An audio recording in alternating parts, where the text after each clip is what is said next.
So hello student, welcome back to my channel.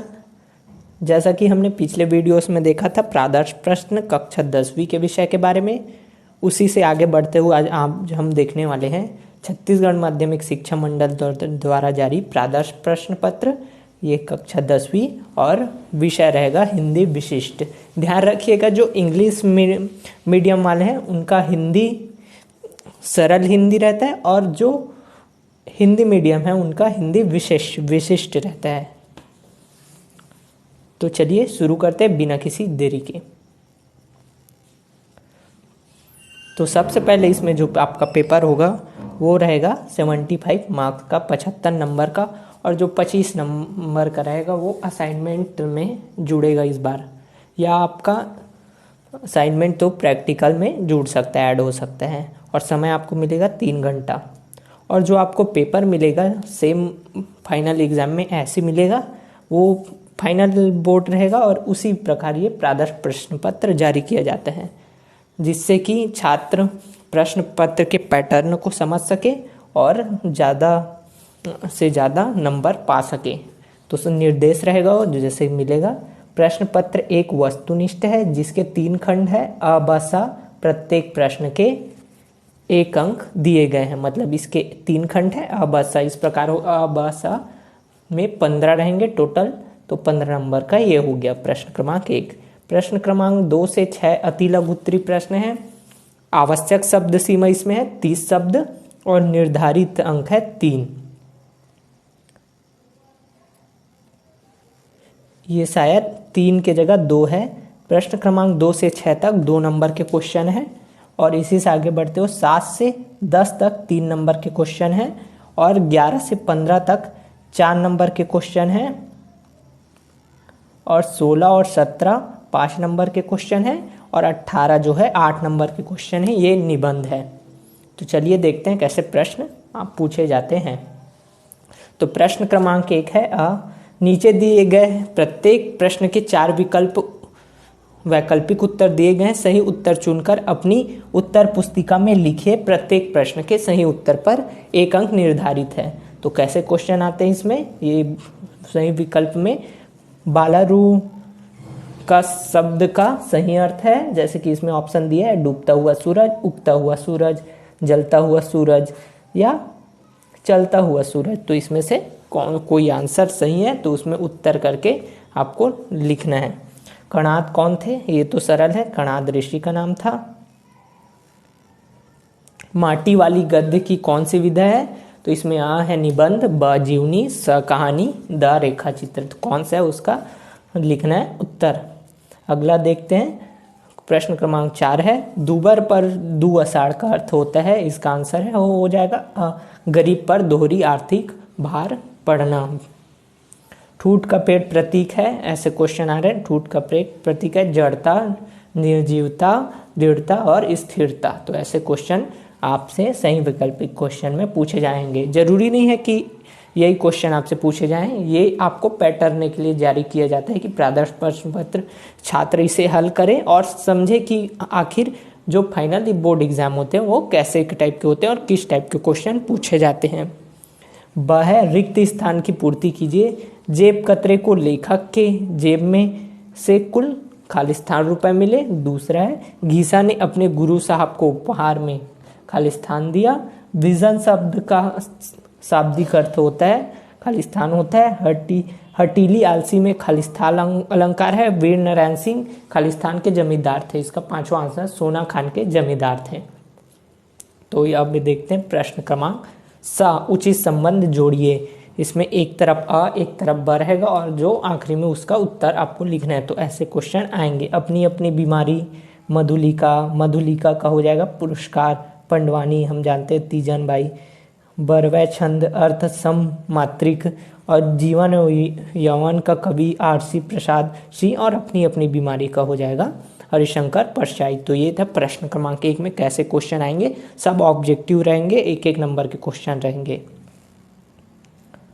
तो आप देखते हैं 2 नंबर के क्वेश्चन। तो प्रश्न क्रमांक 2 है, विंध्य और सतपुड़ा को लेखक ने किस रूप में चित्रित किया है। तो इसको आपको बताना है। विंध्य और सतपुड़ा हम जानते हैं पहाड़ की चोटियाँ है, पहाड़ का समूह है, तो इसको आपको बताना है लेखक ने किस रूप में चित्रित किया है। प्रश्न क्रमांक 3 देखते हैं। सब जनता की भौहें क्रोध में तन जाती है तो क्या होता है? जब जनता की भौहें क्रोध में तन जाती है क्या होता है? तो इसका आंसर लिखना है, ये 2 नंबर के। प्रश्न क्रमांक 4 कहता है लक्षणा शब्द शक्ति को उदाहरण सहित समझाइए।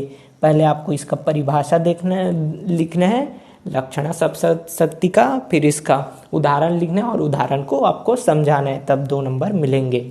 प्रश्न क्रमांक 5 है कविता में अतिथियों और चिड़ियों में 2 समानताएं लिखिए। इसका 2 समानता आपको लिखना है। अगला देखते हैं। प्रश्न क्रमांक 6 कहता है सममार्गी शाखा के 2 कवि के नाम और उनकी एक एक रचना के नाम लिखिए। जैसे कोई कवि है कबीर दास है तो कवितावली हो गया, उस ऐसी इसी प्रकार आपको 2 कवि सममार्गी शाखा के और उनकी एक एक रचना लिखना है। अगला प्रश्न क्रमांक 7 है कविता में एक माँ के द्वारा अपनी बेटी को किस तरह की सीख दी गई है, वह वर्तमान में कितनी प्रासंगिक और औचित्यपूर्ण है।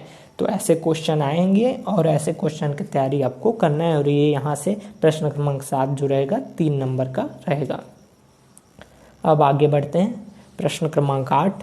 प्रश्न क्रमांक 8 है छत्तीसगढ़ की जनता के बीच वीर नारायण सिंह की लोकप्रियता के कारण क्या थे? तो कोई 3 कारण लिखने हैं इसमें, तो 3 कारण लिखेंगे। निम्न कारण है करके पहला पॉइंट, दूसरा पॉइंट, तीसरा पॉइंट, तो इसमें 3 में 3 नंबर मिल जाएंगे। अगला प्रश्न है प्रश्न क्रमांक 9 भाई रे ऐसा क्या पंथ हमारा। कविता में दादू के पंथ के बारे में क्या क्या बताया गया है? तो क्या क्या बताया गया है, तो कोई 3 के बारे में आप लिख सकते हैं, जिससे आपको 3 नंबर मिलेंगे। प्रश्न क्रमांक 10 है ये व्याकरण से प्रगतिवाद की 3 विशेषताएं लिखिए। तो 3 विशेषताएं लिखिए, निम्न विशेषताएं हैं करके उत्तर में, और पहला पॉइंट, दूसरा पॉइंट, तीसरा पॉइंट, तो 3 में 3 नंबर मिलेंगे। अगला प्रश्न है प्रश्न क्रमांक 11 वर्तमान में मजदूरों की स्थिति पे अपने विचार व्यक्त कीजिए, और अथवा परसाई जीनेटिक्स को बीमारी क्यों कहा गया, वे इसे क्यों अपनाना चाहते हैं। तो दोनों में से या ऊपर का प्रश्न बनाइए या नीचे का, अथवा में दोनों में से एक बनाना है। तो ये आपको परीक्षा सार, परीक्षा बोध या बुक से ही आप इसके उत्तर याद कर लिख सकते हैं पेपर में। प्रश्न क्रमांक 12 है काबर अगास ला नापत हव। पंक्ति के माध्यम से कवि क्या कहना चाहते हैं, और अथवा में मरिया प्रथा ने सिमूर की जिंदगी को किस तरह बदल दिया। मरिया प्रथा ने सिमूर की, तो दोनों में से एक बनाइए। तो इसके लिए सबसे आप परीक्षा बोध या परीक्षा सार लीजिए, 2 मार्केट में उपलब्ध है, उससे आप याद की करना चालू कीजिए। तो 3-4 अभी 2-3 महीना मार्च में पेपर होगा, तो आपको बहुत सावधानी होगी, तो उसी से आप पढ़िए। प्रश्न क्रमांक 13 है जीवन का झरना कविता में मानव का मृत हो जाना क्यों और कब बताया गया है, और अथवा में है कविता के शीर्षक साध से जीवन की जिन अभिलाषाओं का बोधा होता है उन्हें अपने शब्दों में लिखिए। तो दोनों में से एक बनाना है, और ये 4 नंबर में है, तो थोड़ा डिटेल में लिखिएगा।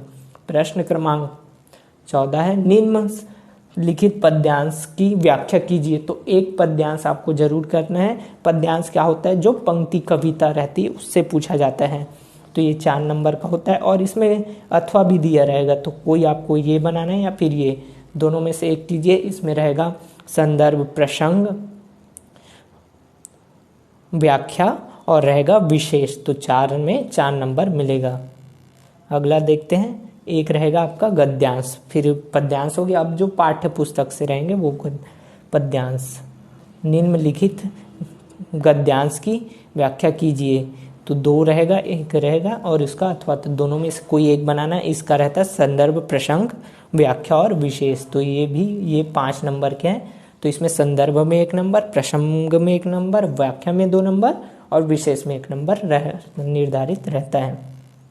अगला प्रश्न है प्रश्न क्रमांक 16 अपने क्षेत्र में पेड़ पौधों के अनियंत्रित कटाव को रोकने के लिए एक जिला अधिकारी को पत्र लिखिए। एक पत्र, और अथवा में दिया है आपका नाम अंकुर शर्मा है, अपने मित्र दीपक को उसके अनुत्तीर्ण हो जाने पर संवेदना प्रकट करते हुए एक प्रेरक पत्र लिखे जिसमें वह इस बार अच्छी तैयारी के साथ उत्साहपूर्वक परीक्षा में बैठे। तो ये दोनों हैं, तो आपका आवेदन आएगा और एक रहेगा पत्र, दोनों में से एक बनाइएगा जिसमें आपको सरल वो बनाए और इससे 5 में 5 नंबर मिलेगा। फिर अगला प्रश्न है, यह है अपठित गद्यांश, इससे आपको पढ़ना है और इसी से आपको प्रश्न बनेगा और उसका उत्तर आपको लिखना है। निम्नलिखित अपठित गद्यांश को पढ़कर नीचे लिखे प्रश्नों के उत्तर लिखिए। तो इसको पढ़ना है आपको पूरा अच्छे से और ये 5 नंबर का है, तो कोई 5 उत्तर लिखना है। जैसे कि व्यक्ति को आकर्षण कौन बनाता है, श्रेष्ठ, तो ये 7 प्रश्न दिए तो 7 को मत बनाइएगा, सिर्फ 5 बनाइए और 5 पे 5 नंबर मिलेगा। अच्छे से पढ़ लीजिए फिर इसका उत्तर लिखिए। अब प्रश्न क्रमांक 18 ये लास्ट है। निम्नलिखित विषयों में से किसी एक विषय पर लगभग 250 शब्दों में निबंध लिखिए। तो कोई 5 विषय दिया रहेगा, वो उसके एक विषय पर लिखना है। जैसे कि इस बार कोरोना कोविड-19 मुख्य विषय हो सकता है, तो पहला दिए मन के हारे मान, मन के जीते जीत। छत्तीसगढ़ का पर्यटन स्थल के बारे में बता सकते हैं, इंटरनेट की भूमिका और प्लास्टिक की ज्वलंत समस्या, प्लास्टिक प्रदूषण जैसे वायु प्रदूषण, पर्यावरण प्रदूषण को किस प्रकार हानि पहुंचा रहा है, और भूजल वाटर, लगातार वाटर का स्तर गिर रहा है, भूजल का स्तर नीचे गिर रहा है। तो कोई एक विषय में आप लिखे 5 में से जिसमें आप कंफर्टेबल हैं, और ये 8 नंबर का क्वेश्चन है तो इसको जरूर बनाइएगा। पॉइंट वाइज लिखे, 8 पॉइंट में से आपको पूरा नंबर मिलेगा। तो ये था छत्तीसगढ़ माध्यमिक शिक्षा मंडल द्वारा जारी कक्षा 10वीं विशिष्ट हिंदी का प्रादर्श प्रश्न पत्र। इसमें एक सामान्य हिंदी का भी प्रश्न पत्र रहता है, वो इंग्लिश मीडियम के लिए ये रहता है। तो ये था प्रादर्श प्रश्न पत्र हिंदी विशिष्ट का। तो अगर आपको वीडियो अच्छा लगे तो वीडियो लाइक कीजिए और इसका PDF आपको मेरे टेलीग्राम चैनल में मिल जाएगा, इसलिए मेरे टेलीग्राम चैनल को ज्वाइन कर लीजिए। लिंक में डिस्क्रिप्शन में आपको लिंक मिल जाएगा। और इसके पहले हमने विषय सामाजिक विज्ञान और गणित के प्रादर्श प्रश्न के पत्र के बारे में चर्चा करे हैं, उसको आप नीचे उसका वीडियो आपको डिस्क्रिप्शन में ही मिल जाएगा। तो मिलते हैं अगले वीडियो में। अगर वीडियो अच्छा लगा हो तो वीडियो को लाइक ज़रूर कीजिए, और अगर आपको प्रादर्श प्रश्न पत्र से रिलेटेड कुछ डाउट हो प्रश्नों में तो आप मुझे कमेंट कीजिए, मैं उसका रिप्लाई ज़रूर करूँगा। तो मिलते हैं अगले वीडियो में। जय हिंद, धन्यवाद।